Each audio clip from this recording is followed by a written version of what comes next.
I was like, I want to do all the work myself because I'm the one who's going to do it 100% to my best ability, and I want to put out the best product.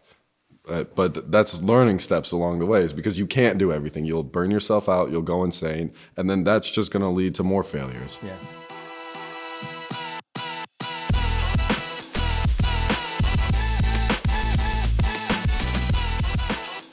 We just figured we'd be honest about some of the things that we've experienced and some of our missteps and failures and lessons learned. So, all right, who wants to go first? I've learned the most from working with people that I didn't necessarily mend well with. Our views collided, and it was more, and that goes back to building a team. And the most important part of your business is having a team and being able to delegate certain tasks, and making sure when you delegate that task, you can trust that person with that one. Because that's where I failed, is when I delegated a task to the wrong person, and then they didn't execute that job well enough, which all ended up coming back on me.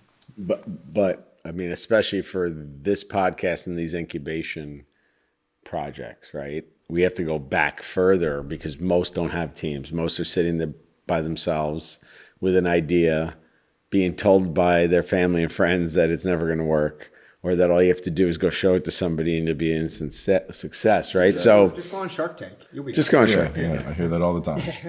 And you didn't do that. I know. And look, you didn't. Maybe that's where you went wrong. That's why I went wrong. But yeah, no, that is a failure, is not having a team around you. I mean, I'll be honest, that's when I look back on my, I've been in this building, in this business for coming up on 10 years now.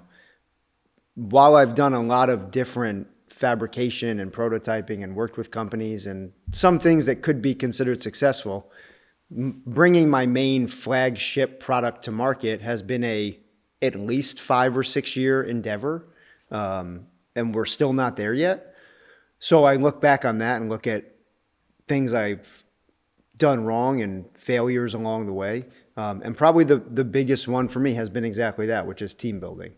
But it's true. It's especially as the inventor, or as the idea holder, it's hard to bring people into the fold.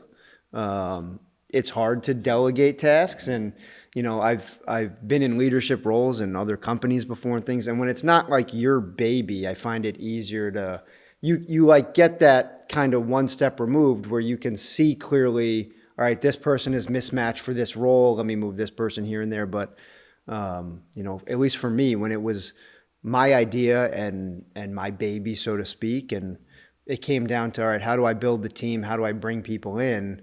In my mind, I was like, no one's going to do it as great as I do it.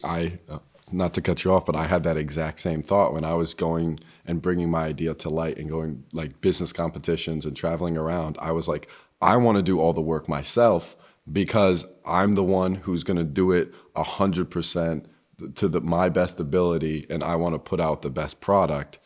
But that's learning steps along the way, is because you can't do everything. You'll burn yourself out, you'll go insane, and then that's just going to lead to more failures. Yeah. Well, and like the phrase, the perfect is the enemy of the good. There's truth in that. Not that you should just kind of throw stuff out there mediocrely. But you do reach a point where you go, am I over-engineering this? Am I overproducing this? Am I holding it too tightly instead of actually getting it to market to be able to see, am I even on the right track kind of thing?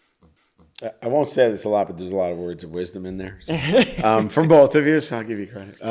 But I think we have to go back a little, because there's a fine line between knowing everything about your business. So there's two worlds of startup, inventors, entrepreneurs, whatever word you want to use, business owner, where one is the control freak who wants to know everything and know every piece of the company. And then there's the other one who's almost so hands-off because they don't want to do any work that they delegate or hire for everything. And I think somewhere in the middle it has to be, so you know what you're really good at, what you're not good at from trial and error. Because you can sit there and say, I'm not good at this or I'm really good at this, but if you've never tested it, and we always focus on metrics, like, it's not always dollars, it's how fast did you get it done, right? I think there's a fine line in there, and then that's kind of the magic that we're always talking about. Where is the magic line to make this viable after it's feasible? But I do think it also depends on your personality. And we make everybody who comes to this incubator, everybody who comes through our company, do a self-assessment. And then we reassess them with our own tools. Because most people are not honest about what they're really good at and what they're really bad at.